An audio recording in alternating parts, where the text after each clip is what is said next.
Salut à tous, supporters du FC Lorient. Aujourd'hui, une nouvelle vidéo sur la chaîne YouTube. On va débriefer ensemble la rencontre entre Lyon et Lorient. Match nul entre les deux équipes. Bien sûr, on va revenir sur ce qui a été, ce qui n'a pas été, notamment la première mi-temps côté lorientais. Lorient a mis ensuite, tout de suite, dès le coup d'envoi, son jeu qu'avait préparé Régis Lebris dans les rangs de l'Olympique Lyonnais, parce que Lorient a tout de suite cherché à essayer de trouver des failles dans l'axe de l'Olympique Lyonnais. Elle a une demi-heure de jeu, ouverture du score dès les juniors croupis, et les juniors croupis qui ont encore frappé.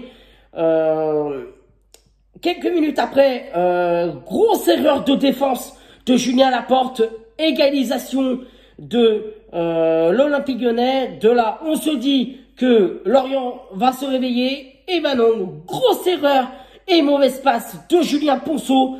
L'Olympique Lyonnais qui en profite et marque un deuxième but coup sur coup. Et puis, dans le temps additionnel, ce penalty sifflé à la rencontre de l'Olympique Lyonnais. Penalty vraiment discutable parce que il y a vraiment le geste est vraiment très léger et l'arbitre ose vraiment siffler penalty. Franchement, à l'arbitrage qui a été vraiment très compliqué. Donc penalty transformé, 3-1 pour l'Olympique Lyonnais à la mi-temps. À la pause, sortie de Julien Ponceau et de Julien Laporte, rentrée de Bakayoko et de Mendy. Et puis, 65e minute de jeu, et les juniors croupis trouvent la faille et réduisent le score à 3-2. On se dit que là que Lorient va continuer à chercher à faire mal et à pousser dans les rangs lorientais. L'égalisation, Lorient a réussi à la trouver par Darling Diongwa d'une frappe merveilleuse. Donc 3 partout à ce moment-là. Et puis vient cette faute sur Tosin, sur vraiment de l'Olympique Lyonnais. Cette fois-ci, penalty non sifflé.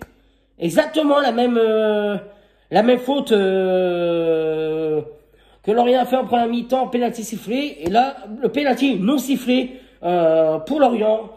Donc la rencontre s'est terminée sur un match nul, 3 buts partout.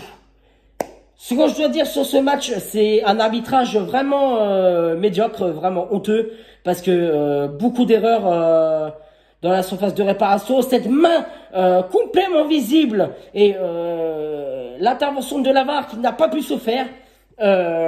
Pour la VAR, la main n'était pas assez décollée. Alors là, va falloir m'expliquer. Parce qu'on a sifflé des pénaltys pour Lyon, mais on siffle pas des pénaltys pour Lorient. Donc ça va falloir vraiment que l'arbitrage soit vraiment remis en forme à niveau, parce que là, clairement, chaque match, c'est pareil, on se fait voler, ou soit les fautes sont sifflées contre nous. Mes amis, c'est la fin de cette vidéo. Ce que je dois dire, c'est que Lorient a vraiment montré un beau caractère en deuxième mi-temps que à la première mi-temps. Message que je dois adresser aux joueurs, c'est ne lâchez rien les gars. Là c'est la trêve, profitez-en pour vous reposer, vous requinquer et vous préparer pour le derby breton face à Rennes. Mes amis, c'est la fin de cette vidéo. Nous on va se retrouver dans 15 jours au Stade du Moustoir pour la rencontre entre Lorient et le Stade Rennais, derby breton au Stade du Moustoir. D'ici là, prenez soin de vous. C'était Giovanni, t'es fier, allez regarder.